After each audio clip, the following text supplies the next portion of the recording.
Hello दोस्तों, नमस्कार। मैं डॉक्टर मनीष सर अपने चैनल में आपका स्वागत करता हूं। आइए दोस्तों, आज हम लोग पढ़ते हैं मेलस का नियम क्या होता है, लॉ ऑफ मेलस, जिसे I बराबर आई जीरो कास स्क्वायर थीटा कहा जाता है। I बराबर आई जीरो कास स्क्वायर थीटा। ठीक है। जब किसी पोलराइजर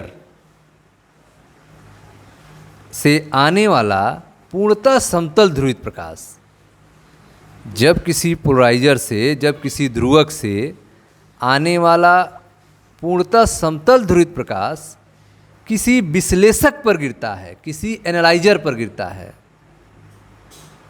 तो विश्लेषक से, तो एनालाइजर से निकलने वाला प्रकाश की तीव्रता विश्लेषक की ध्रुवण दिशा तथा विश्लेषक पर आपतित प्रकाश के वैद्युत वेक्टर के बीच के कोण की कोज्या के वर्ग के अनुक्रमानुपाती होता है। I zero into cos square theta. जब किसी पोलराइजर से आने वाला पूर्णतः समतल ध्रुवित प्रकाश किसी एनालाइजर पर गिरता है, तो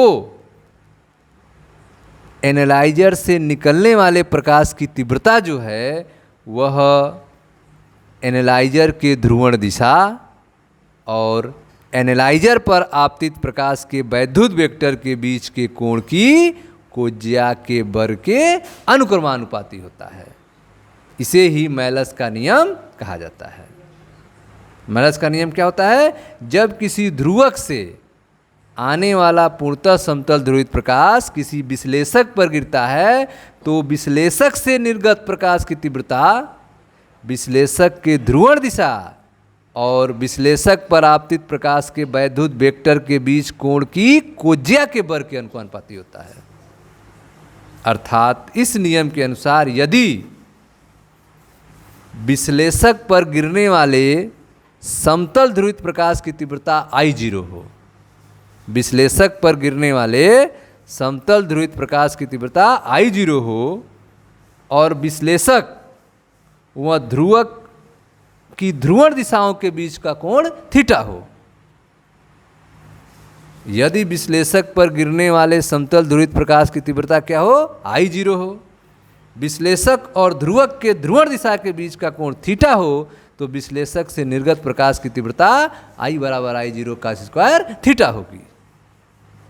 I बराबर आई जीरो कास स्क्वायर थीटा होगी। इसे मेलस का नियम कहते हैं। इसी बात को आपको कहा जा रहा है शब्दों में कि जब किसी ध्रुवक से आने वाला पूर्णतः समतल ध्रुवित प्रकाश किसी विश्लेषक पर गिरता है, ठीक है, जिसकी प्रकाश की तीव्रता क्या है? आई जीरो है, किसी विश्लेषक पर गिरता है, तो विश्लेषक से निर्गत प्रकाश की तीव्रता आई जीरो, विश्लेषक की ध्रुवण दिशा और विश्लेषक पर आपतित प्रकाश के वैद्युत वेक्टर के बीच की कोण की कोज्या कास थीटा के वर्ग के अनुपाती होती है।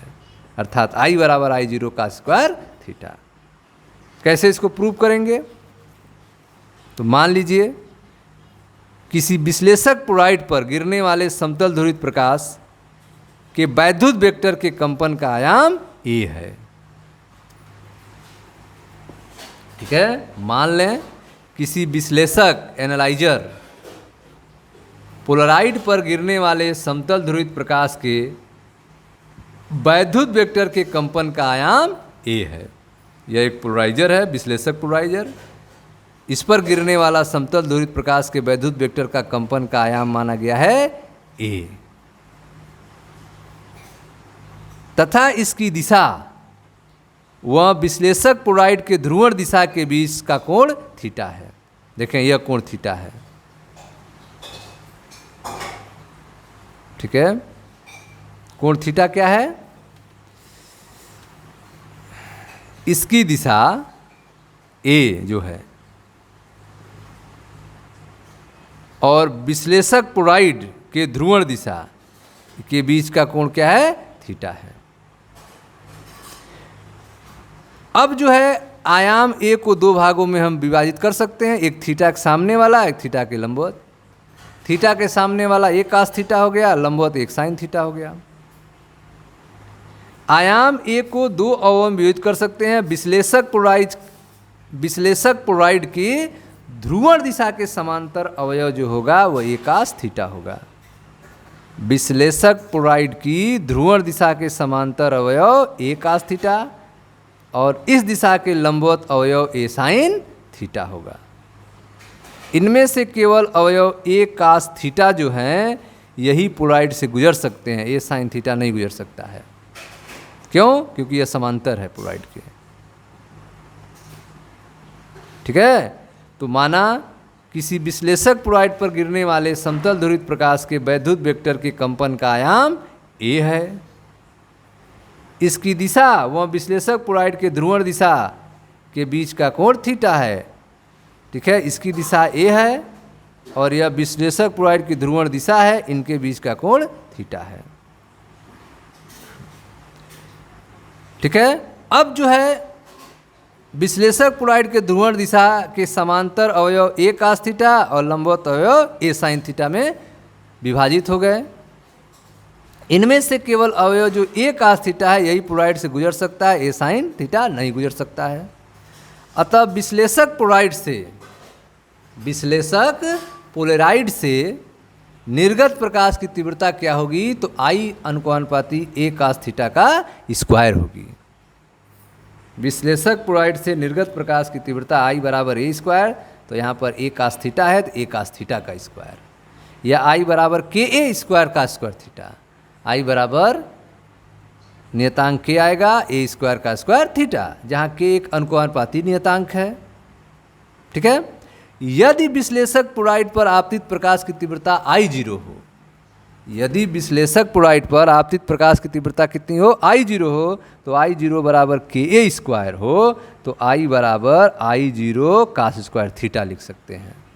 I बराबर I0 का स्क्वायर थीटा लिख सकते हैं और इसे ही मेलस का नियम कहा जाता है। ठीक है, अब कुछ कंडीशन है I बराबर I0 का स्क्वायर थीटा के लिए। पहला परिस्थिति है कि यदि ध्रुवक और विश्लेषक समांतर हों। ध्रुवक और विश्लेषक कैसे हों? समांतर हों, अर्थात थीटा बराबर 0 हो या 180 डिग्री हो। तब उस समय cos 0 या cos 180 डिग्री की वैल्यू रखेंगे तो cos स्क्वायर 0 डिग्री बराबर 1 आ जाएगा। cos स्क्वायर 0 डिग्री बराबर क्या आ जाएगा? 1। तो I बराबर हो जाएगा I0। ठीक है, तो यदि ध्रुवक और विश्लेषक समांतर हैं तो विश्लेषक से निर्गत प्रकाश की तीव्रता वही होगी जो ध्रुवक पर आपतित होगी, अर्थात I बराबर I0 होगा, दोनों का मान बराबर होगा। और यदि ध्रुवक विश्लेषक के परस्पर लंबवत हों, थीटा बराबर 90 डिग्री हो, तो cos स्क्वायर 90 डिग्री बराबर 0, तो I बराबर 0। इस प्रकार जब ध्रुवक और विश्लेषक लंबवत होते हैं तो विश्लेषक द्वारा निर्गत प्रकाश की तीव्रता 0 होती है।